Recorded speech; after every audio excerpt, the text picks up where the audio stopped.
how do I stay happy when I've got negative people around me? And I have a few answers for that.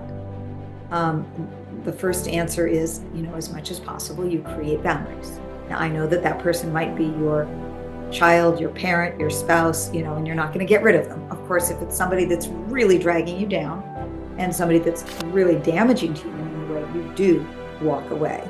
But if it's somebody that's just, in general, kind of a bummer to be around, you limit yourself and you train them how you want them to speak to you. So you actually train people. That's the first thing. The second thing is you build your emotional immune system. So if you're going to be around people who have a cold, how do you prevent yourself from catching their cold?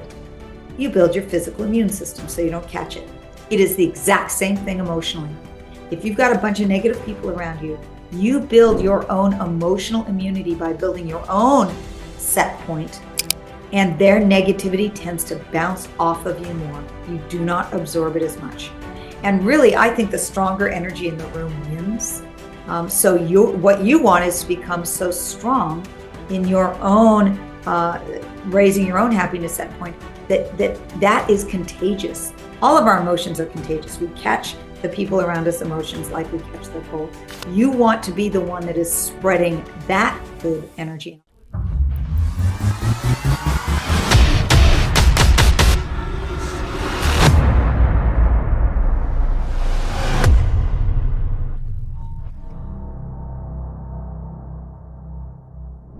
Thank y'all for tuning in to the Amberly Lago Show. I have a real treat for you today, especially if you are looking for more joy, abundance, fulfillment, and just to be happy for no reason, just to be happy.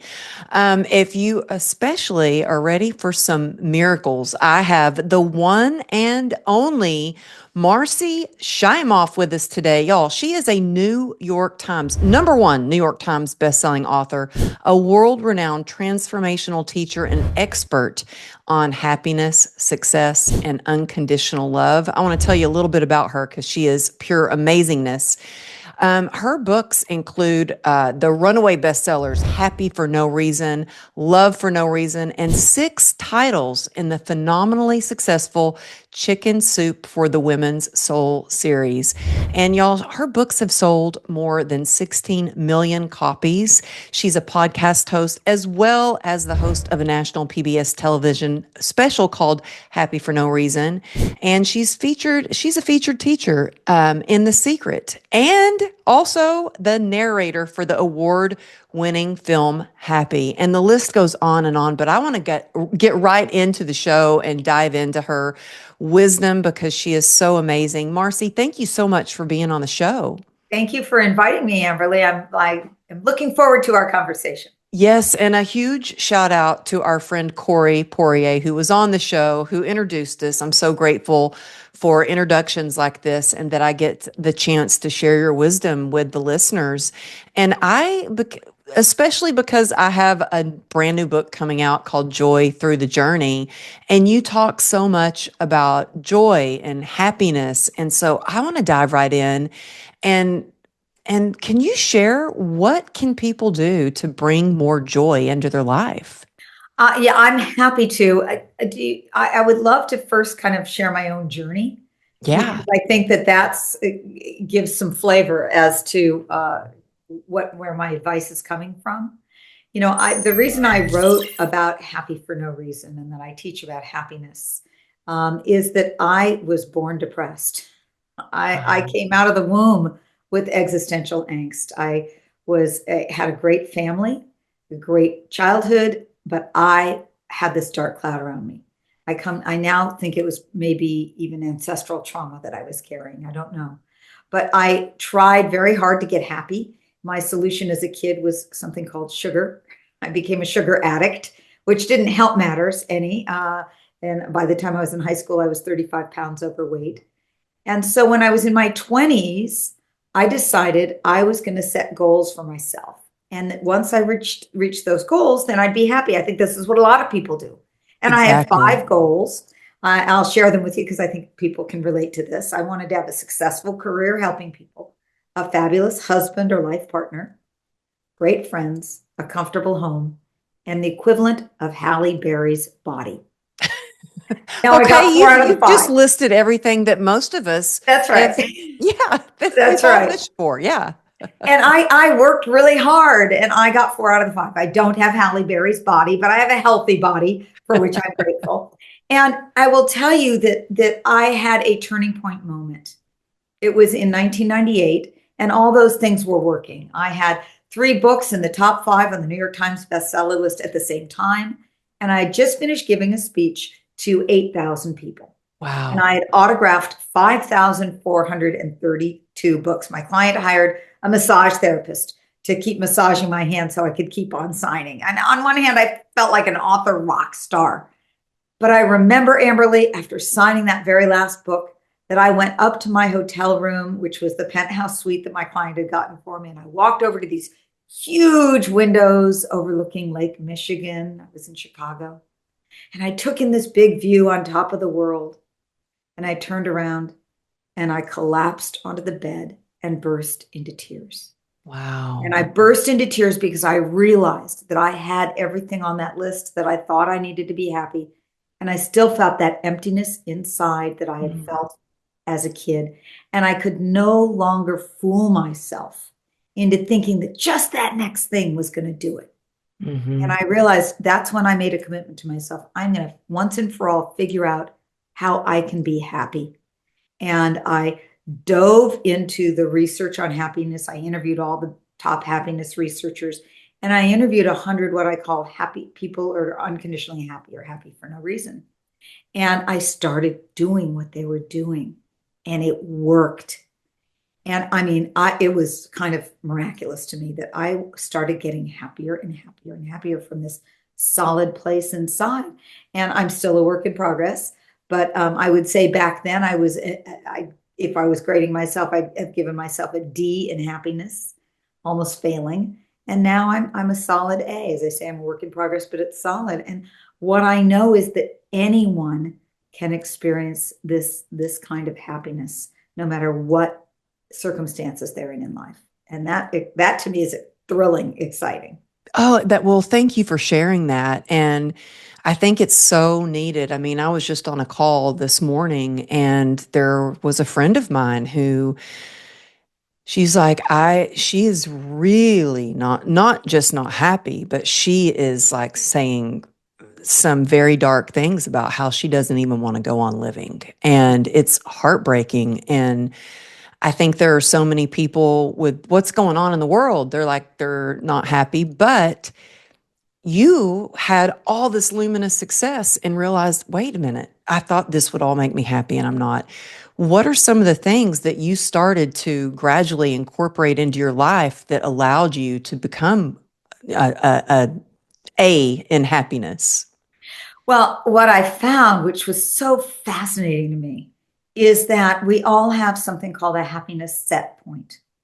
And it's like a thermostat setting. And no matter what happens to us, whether it's good or bad, we will return to our thermostat setting, our set point, unless we do something to change that. So that's the key to it all. Because, you can win the lottery. And what's been found is people who win the lottery, you think, oh, that's all I need to be happy. Within a year, they've returned to their original happiness set point. And the same is true of people who have tragedies. We generally hover around our set point. So the set point is key. And the set point is 50% genetic. I wasn't born with the good genes. So, what am I going to do about that? It's only 10% your circumstances. And this is what everybody is so busy chasing after to get happy. Let me change my circumstances. It's only 10% of the pie.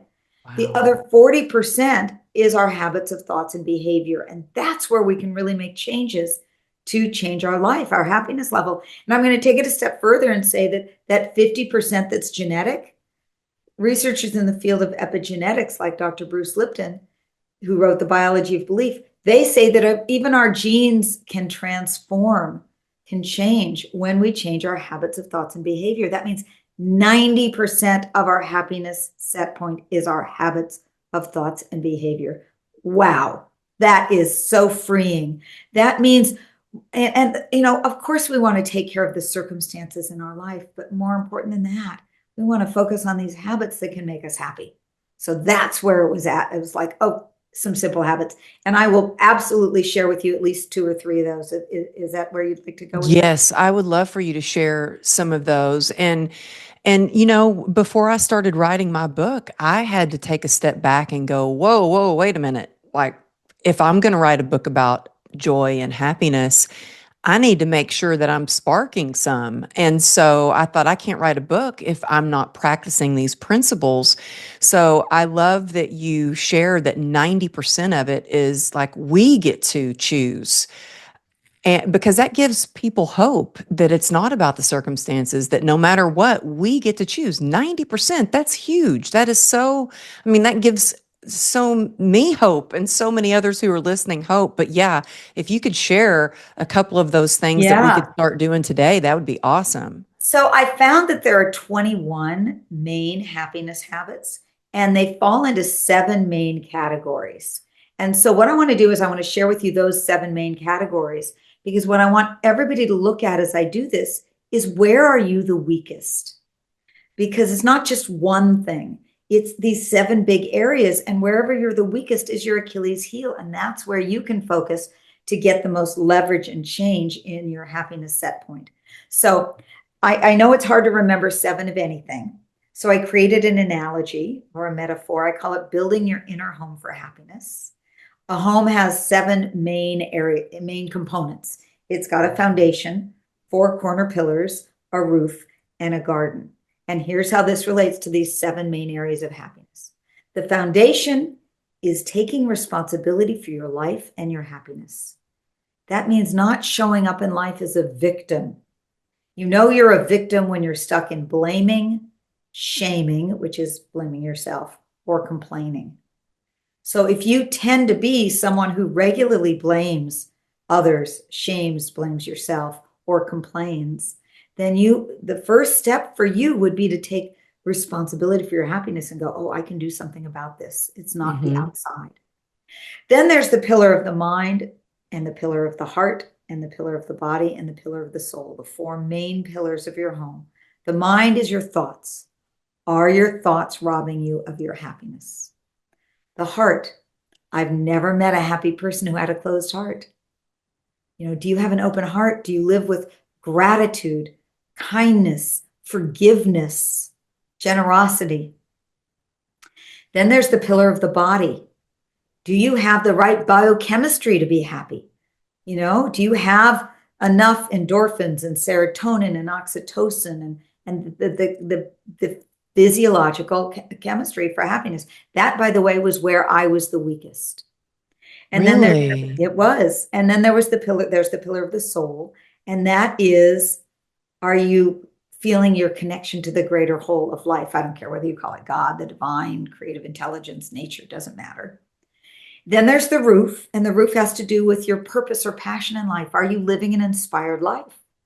And then finally, there's the garden. The garden is, who do you surround yourself with? Are you around people who drag you down, or do you have those people that uplift you? So I want, Amberly, I'm going to ask you and everybody to reflect, where are you the weakest? So you've got the foundation is taking responsibility for your life and happiness, the pillar of the mind, your thoughts, the pillar of the heart, your love, the pillar of the body, your physiology, the pillar of the soul, your spirit. Then there's the roof, which is your inspiration, purpose, or passion in life, and the garden, your relationships. So, Amberly, tell me, where do you feel like you're the weakest? Oh, I love this. And I'm such a visual person that I love that you explain it in this way. And I would say that it's probably my mind, my thoughts. I Mhm. constantly have to catch those thoughts where the inner critic comes up, the imposter syndrome might sit in, where I'm not good enough, I'm not worthy enough. Who do I think I am to go after that big goal?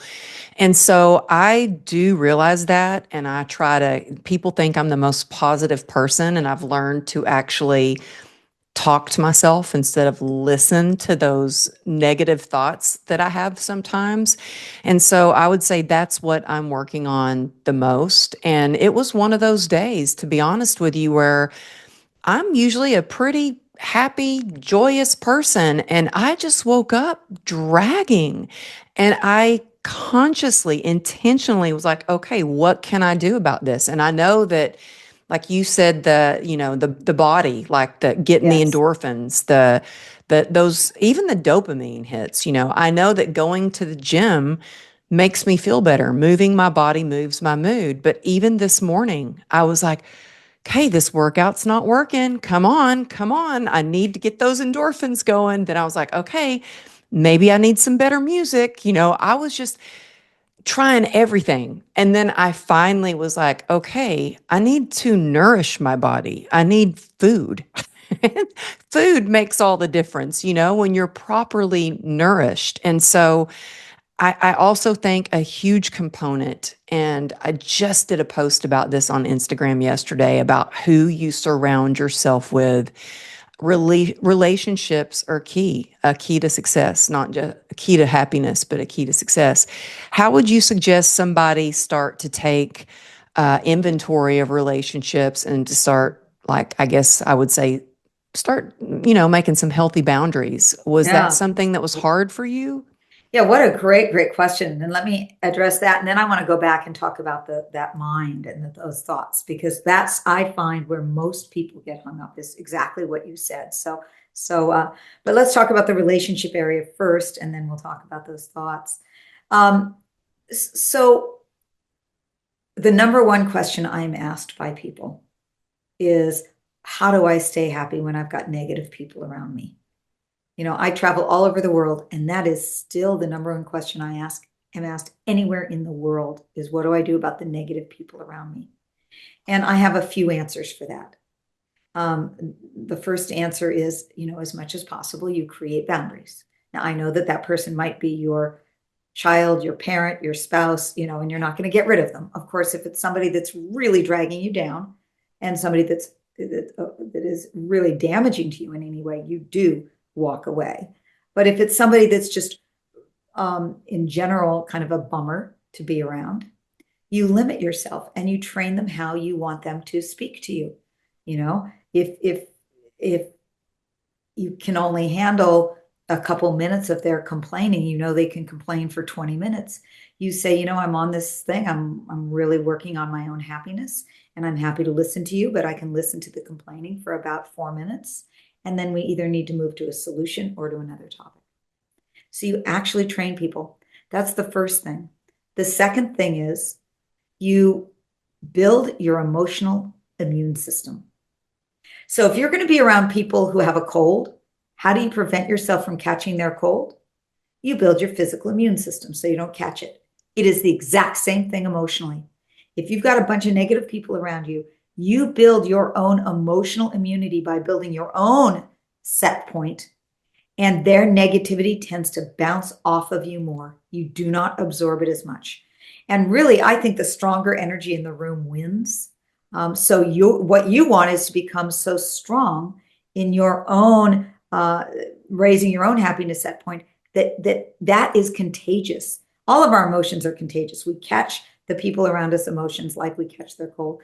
You want to be the one that is spreading that good energy. And I'll give you a quick story about that.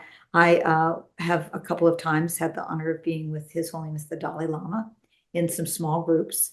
And this one time, I was in a group of maybe 25 people. And there was one really negative guy in the room as we were waiting for the Dalai Lama to come in. And we were all going, oh my God, how's this going to go over? This guy is really negative. Well, the Dalai Lama walks in and goes to sit down. He's just beaming. And you can't help but feel the joy, and the happiness, and the love. And the one negative guy, completely turned around. It was just like, wow, that was amazing, because the Dalai Lama's energy was so contagious in that positive way. So that's the second thing to do. And the third thing that I would say to do is make sure that you consciously find yourself a group of supportive people, positive people who will uplift you, who do believe in your dreams. I'm a very big fan of support groups. I have a program, Your Year of Miracles, and in it everybody has their own miracles group of 4 to 8 people that they meet with regularly to help support each other in going for what it is that they really believe in in their heart and soul. So those are ways that we counteract the negativity that's around us everywhere. Oh, that's so wonderful. A good friend of mine, actually, he wrote the foreword to my book, John Gordon. He's Oh, I written, love John Gordon. I love John. Yeah. He's amazing. And he shares that, you know what, when you have that person in your life that is just so negative every time you know you're going to get on the phone with them and it's just going to be complaining and negativity, that you started out with saying, "Tell me something good." You know, Oh, great tell me question. something good.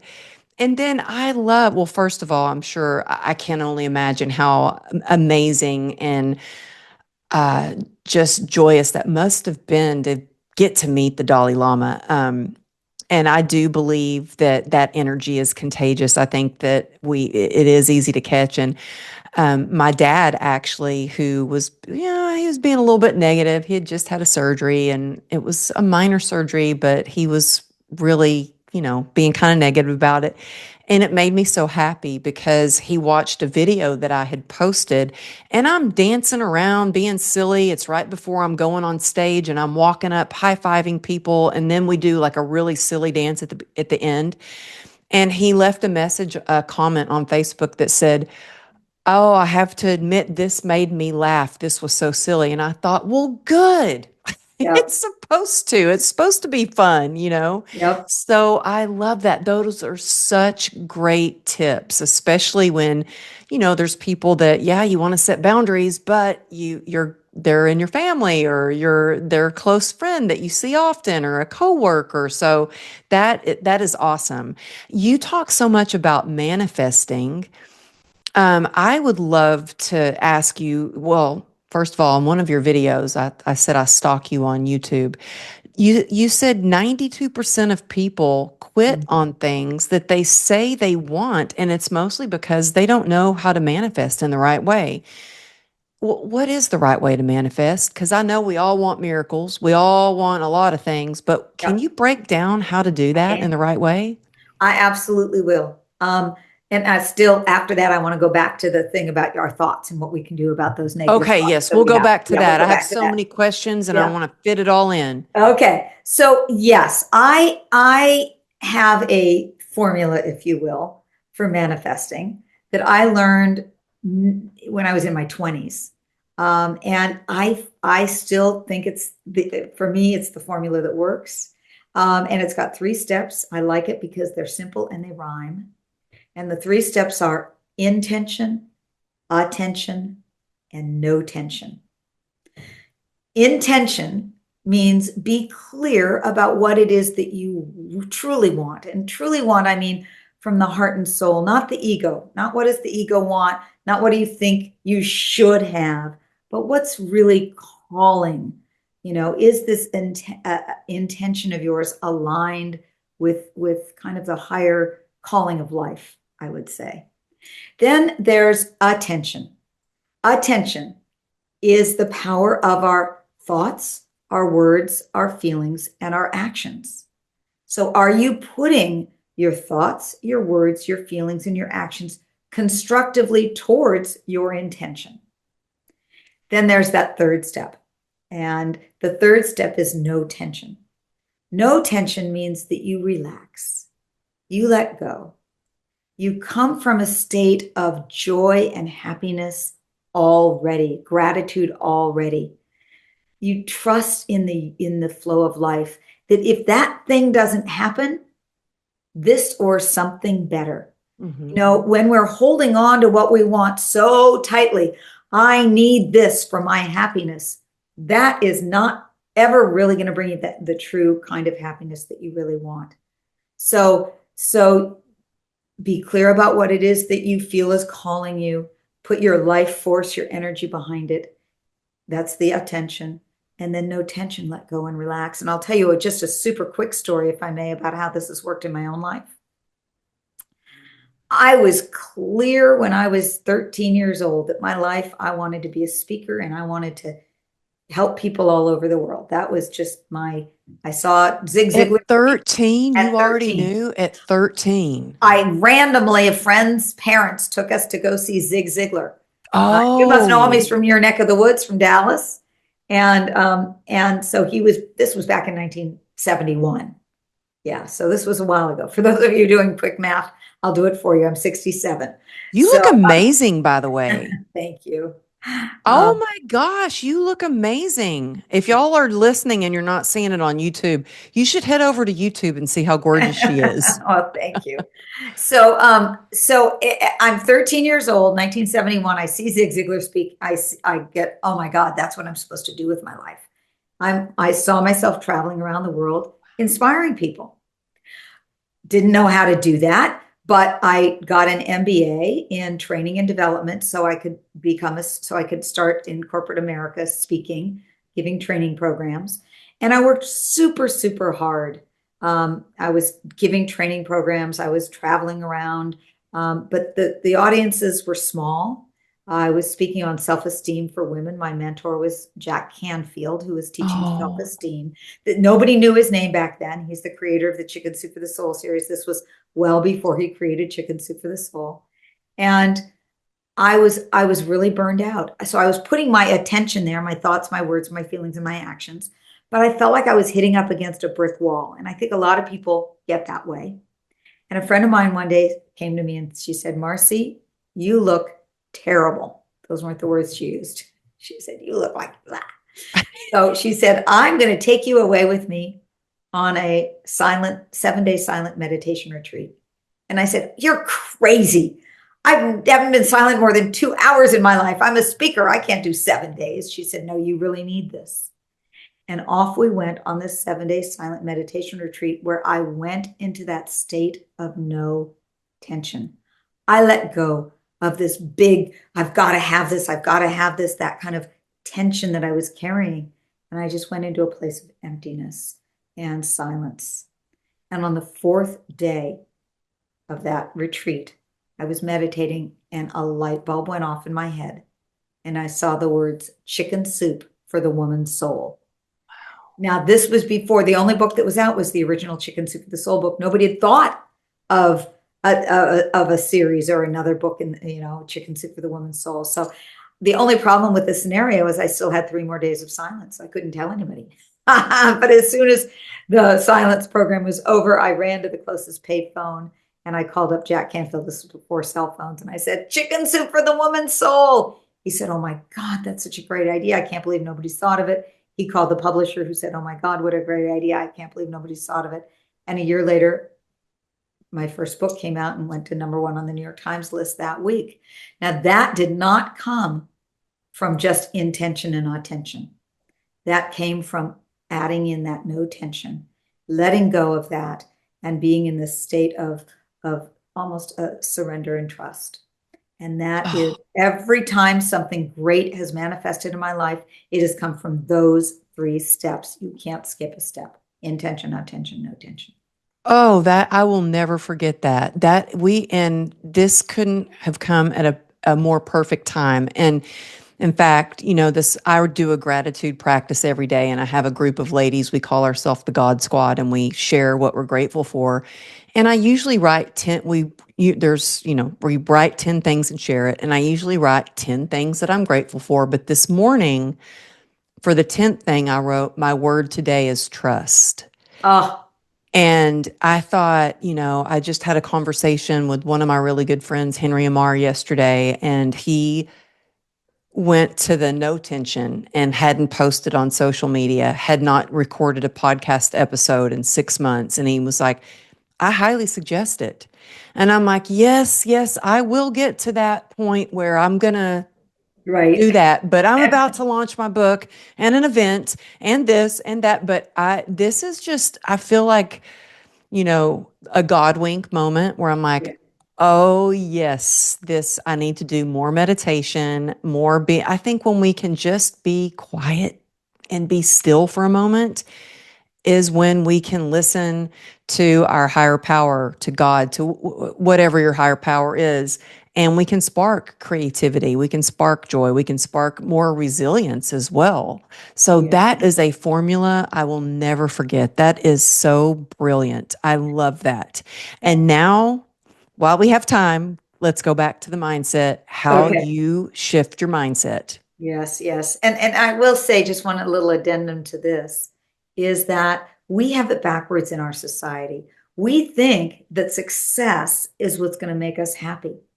It's the other way around. It's that state of happiness that and everything is energy. And when Hmm. you are in that state of happiness or joy, you are in an energetic state where you are going to attract more and more of what it is you want. So go for that as well. Go for and that's what that no tension allows you to be more in that joy or whatever it is that allows you to feel no tension, whether it's exercise or meditation or whatever. So this is I think so too. And speaking of that, I'll just say I've had people say, "Well, how did you get that speaking gig?" And I'm like, "Well, I was at another event speaking, and I'm not the best speaker. There are so many amazing speakers out there, but I really think it's because when I get to do that, I am so filled with joy and I am so happy and I love connecting and I think people feel that energy and it's the way they feel even more than what you say. It's like how are you making people feel? And Tony Robbins always says, energy is everything and everything is energy. And it's so true. That energy yes, is contagious and we have the ability to cause that ripple effect of good yes, energy and joy. And so I love that you share that. yes. And it is true. We are magnetic. That's the thing. We are magnetic, so we want to magnetize to us. So, all right, let's talk about our thoughts, the mind piece of that whole inner home for happiness that we spoke about. Because Amberly, you said that that was where you probably get tripped up the most, and I think that that's the one where we all get tripped up the most. The research actually shows that 80% of the average person has 60,000 thoughts a day, and for the average person, 80% of those are negative. It's called the negativity bias, and we inherited it from our caveman ancestors who needed to remember all the negative stuff in order to survive. But we have outgrown that, and yet we still hang on to that tendency. So if you have that tendency towards negativity, the first thing I want you to do is not beat yourself up for it, because that's just adding insult to injury. That is a normal state. That doesn't mean it's the state that we want to live in. So here's what you do. A dear friend of mine, Rick Hansen, wrote a book called Hardwiring Happiness. He calls it the Velcro Teflon syndrome. Our minds are like Velcro for the negative. The negative just sticks to us like Velcro. Mhm. They're like Teflon for the positive slide off of us. So if you get 10 compliments in a day and one criticism, what do you remember the most? Most people remember that criticism. Yeah, it does stick like Velcro. It's like you can get compliments all day long, and then Right. someone can come up and say, "Oh, you really look like crap." Yeah. You're going to go, "Oh man, I look like crap. Yeah. Oh, I look tired. I look old. I look, and it just goes on and on." So he's right. It does stick like Velcro. And so, what happy people do is they have learned to reverse that tendency. They Velcro the positives and they Teflon the negatives.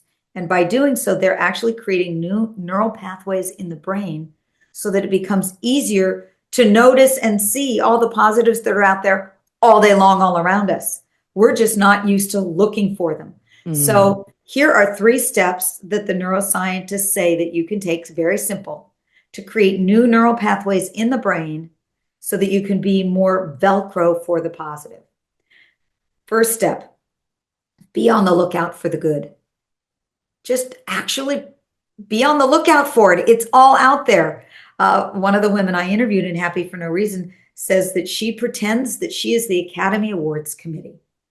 And every day her job is to give out 5 Academy Awards. So she is on the lookout for what is good around her. She'll be out taking a walk and she'll see a very cute little fluffy white dog and she'll say, "Oh, that dog gets the cutest dog of the day award."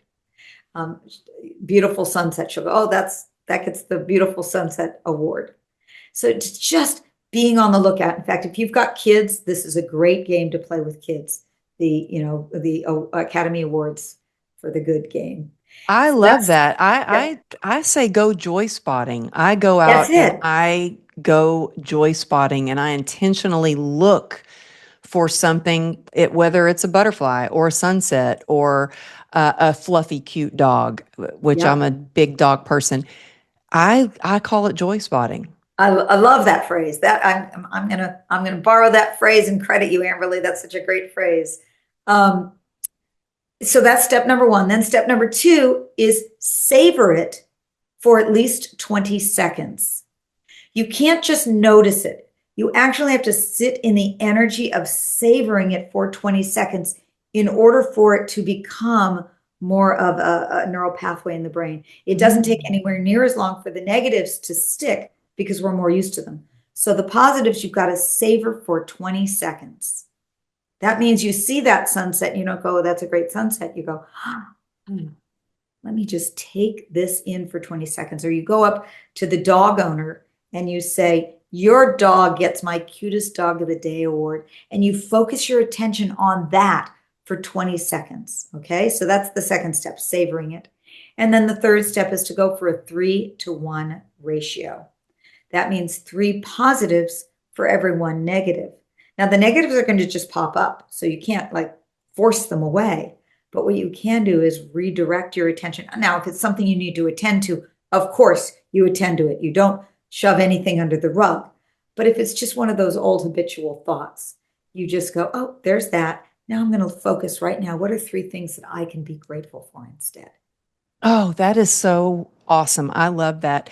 I also think it's helpful to really notice the good in people. Oh, And yes. so when I meet people, I have and I don't do it intentionally anymore. I think it's hardwired for me to do it, but I focus on, and I'm not doing it to just like really try to give them a compliment. It's just I've been this way for as long as I can remember, that I do focus on what I love about that person, whether it's their amazing energy or their big, beautiful smile, or maybe it's they just look sharp and I like their suit. Like with you, I was like, wow, I love your lighting. I love all the bright colors from the moment you got on. But I think it's really important to notice the good in people, whether it's something with their talent, their personality, or their smile, or whatever it may be, their new hairstyle. But notice the good and really recognize that. I think it makes a difference, and that could be with a stranger. You know, recently when we lost our dog, and it was Oh, I'm very sorry. unexpected. Yeah. I intentionally went out. I was like, I need to feel better. I just want to stop crying. It wasn't like I was trying to shut not acknowledge the emotion. I just wanted to be able to stop crying. And I intentionally went out because I wanted to connect with other people. I wanted to smile at them so I could see them smile back at me. Mm. And just have that connection. I think that connection is so important. So we know we don't have to do hard things alone. I think Yeah. it's those Yeah. relationships. Again, the garden is so Garden, important. yes, yes. And you remind me as you're saying that, and I love that, is my husband and I play something called the appreciation game. We've been together 25 and a half years. And a couple, maybe 4 or 5 years ago, we were walking on the beach in Hawaii with another friends of ours that were a couple who'd been together 35 years. And they were always so happy. And we said, what's your secret? They said, this is going to sound so simple and so, like, oh, come on, can that really do anything? They said it really works. And that is they appreciate each other, 2 or 3 things about each other every morning when they wake up and every night when they go to sleep. And if in the middle of the day, one of them needs some appreciation, they'll say, hey, what about, let's do the appreciation game. And so my husband and I, it takes 30 seconds. Something I appreciate about you is how you make me laugh. Something I appreciate about you is how kind you were yesterday to go do that errand for me. Something I appreciate about you is that you are just a deeply good person. So, that took what, 10 seconds, 15 seconds, and then he does it back to me. It shifts the entire energy in the relationship. I love the appreciation game. You can do it with family, you can do it with friends, you can do it with your coworkers. I think the world would be different if we did more of that. I do too. And you know what? I am going to make sure my husband listens to this episode Okay. because you know what? I mean, I really do appreciate his sense of humor. But Man, sometimes he can be so hard on me, and I'll have people tell me, "Oh, I saw your husband, and he was just going on and on about how proud he is of you and that you've done this and that." And I'm like, "What are you sure you're talking about my husband? Because he doesn't tell me those things." Right. So I'm going to make sure he listens to this episode. Great. Now, you are just constantly doing so many things. I was looking at your Instagram, and you do everything from webinars to speaking all over the place. And I want people to grab your books as well. Can you tell people, well, before we go, do you have a last message that you want to share? Any quick tip or I message that you do. want to You know, close? people are often asking me, isn't this selfish to want to be happier, to want to live in joy? You know, what about the world? Don't we have to worry about the world? And my answer is it is the least selfish thing you can possibly do to raise your own happiness set point, to look for your own joy, find your own joy, because when you do, you are impacting everybody around you. You are impacting your family, you're impacting the world in the most positive way you can. And in fact, there's a Chinese proverb that I love to share because it really sums up my philosophy and why I'm so passionate about this. And it goes like this. It says, when there is light in the soul, there will be beauty in the person. When there is beauty in the person, there will be harmony in the house. When there is harmony in the house, there will be order in the nation. And when there is order in the nation, there will be peace in the world. And my prayer and my wish is that every single one of us know that light in our own souls. And through that, we help create more peace here on this planet of ours. I just got goosebumps when you said that. I absolutely love that. Thank you for sharing that. I mean, I know the listeners are like, I don't want it to end. I want to hear more and more. So grab her book, tell everybody where they can learn more about you, maybe Yes. get involved with some of the work that you do, see you speak, or just any programs that you're doing. What's the best place? Where should people go? So a couple of places. There's two main things. I do teach. I speak on Happy for No Reason, and I actually have a free gift for everybody. You can go to happyfornoreason.com, and on there is a workbook that has all 21 of the happiness habits and a practice that you can do with each one. And it also has a self-assessment. You can see where you are on the Happy for No Reason scale right now, and then you can do a few of the exercises and come back and take that assessment again.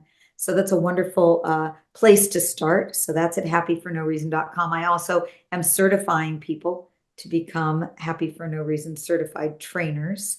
And I do that training once a year to certify people who feel a call to want to spread this out.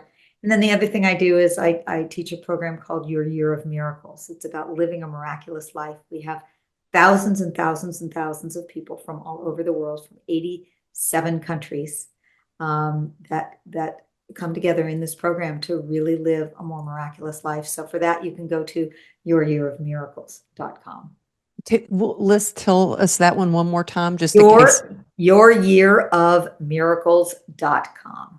Okay, awesome. I just wanted to make sure people heard that. And you guys, I know some of you might be driving, you might be on a run, so don't worry. All those links will be in the show notes so you can find Marci. And Marci, thank you so much for sharing your wisdom and being on the Amberly Lago Show. I just sure appreciate you. Well, Amberly, I love your energy. It's a joy to be with you. I'm thrilled about all that you're doing and joy through the journey. You've got a beautiful spirit and a beautiful message, and I'm grateful to be able to be part of this. Oh, well, thank you so much. And y'all, you know what? Take a screenshot and tag me in your stories and tag Marci in your stories on Instagram. I appreciate you sharing this show and listening, tuning in, because it's because of you. You've made this show a top 1% podcast. So thank you for tuning in. Marci, thank you again. And we will see you next week.